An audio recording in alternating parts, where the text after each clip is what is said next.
Hello, magandang gabi mga beshi. Ayan, kagigising ko lang ngayon. Papasok na naman ako sa trabaho ko. Pinagluto ko yung mga anak ko ng almusal para bukas ng umaga. Ayan, ginataang bilo-bilo. Ay, oo tama, bilo-bilo lang siya tsaka saging. Tatry ko nga mga beshi ko. Sarap. Tapos ulamin ko ulit yung aligi ng alimasag. Bumili ako isang piraso lang. Tapos meron ako ditong pinaksi ko muna bago ko gataan na isda. So, hindi ka pa kakain?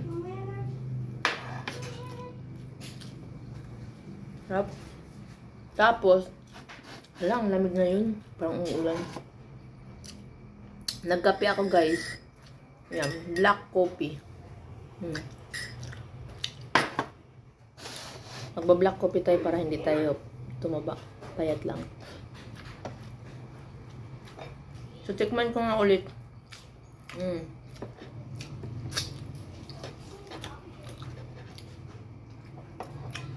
Akala ko hindi kumakain mga anak ko. Alimasag. Kumain pala.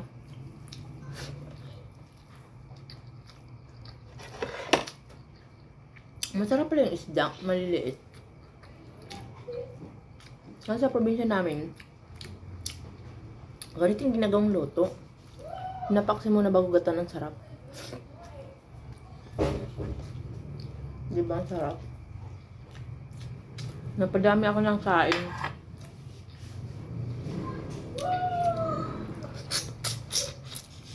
Mamaya ko nakakainin yung yung kamote kasi matamis siya. Ay, yung saging. Namiss ko kasi. Siguro simula umalis ako ng Samar. Siguro ko mga 20 years. Ngayon lang na ulit yung paggagata ng ginataang saging na hilaw. Yung hilaw na saging gagataan. Tapos, meron akong natirang glutinous rice. Nung nag-birthday yung anak ko, nagpakain ako sa katrabaho ko. Ngayon, merienda lang yun siya. Puto. Puto lang niloto ko, tsaka pansit. Tapos, ayun, ninakaw yung cellphone ko.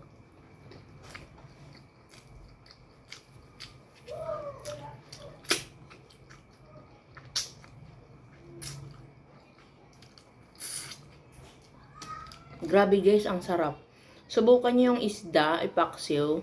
Lagyan nyo ng bawang sibuyas. Tapos pag tuyo, lagyan nyo ng gata. Ang sarap.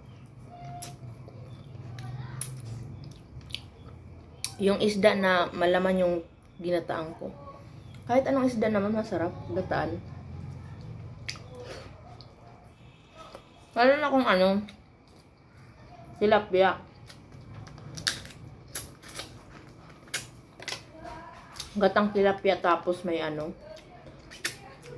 may tanlad tapos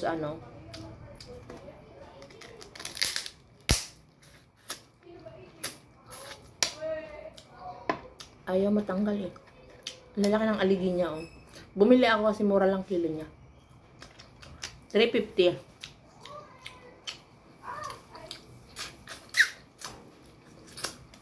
Pag sa pwesto kasi siya, maliliit dito, 550 ang binta nila. So, bumili ako dalawang maliit. 200 ata to. 250.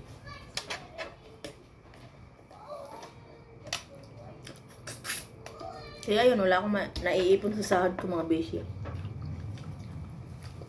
Puro pagkain kasi binibili ko.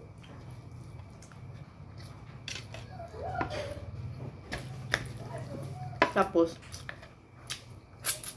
yung vlog ko puro na lang kain. Ngayon, na-upload ko na.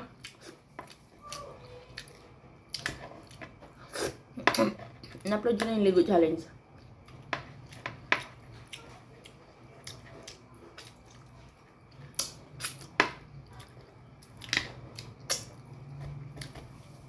Ang sarap. Kasi mataba siya guys eh.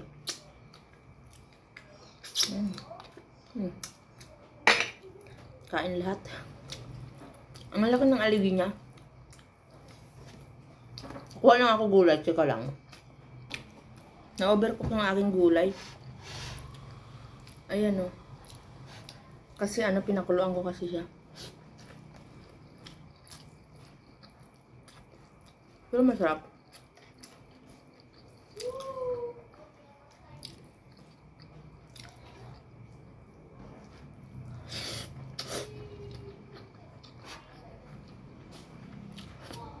Laki ng subo ko nun. Nagmamadali kasi ako.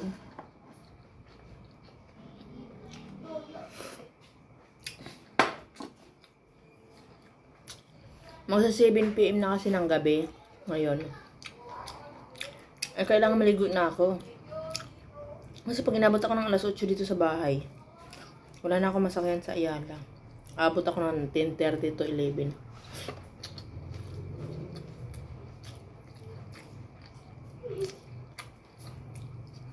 Mahirap sumakay sa Ayala.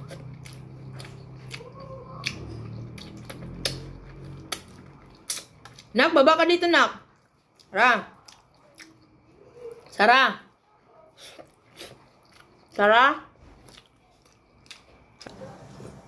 So, ayan lang mga beshi ko. Ayan, hindi na magtatagal yung video namin. Pinapakita lang namin kung anong ginagawa namin sa araw-araw.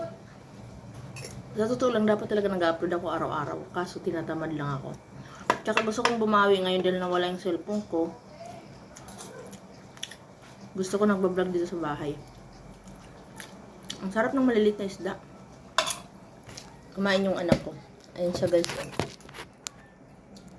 Anong pangit ko dyan? Ako ba maganda? Ang pangit daw ng anak ko dyan. Akong hulas.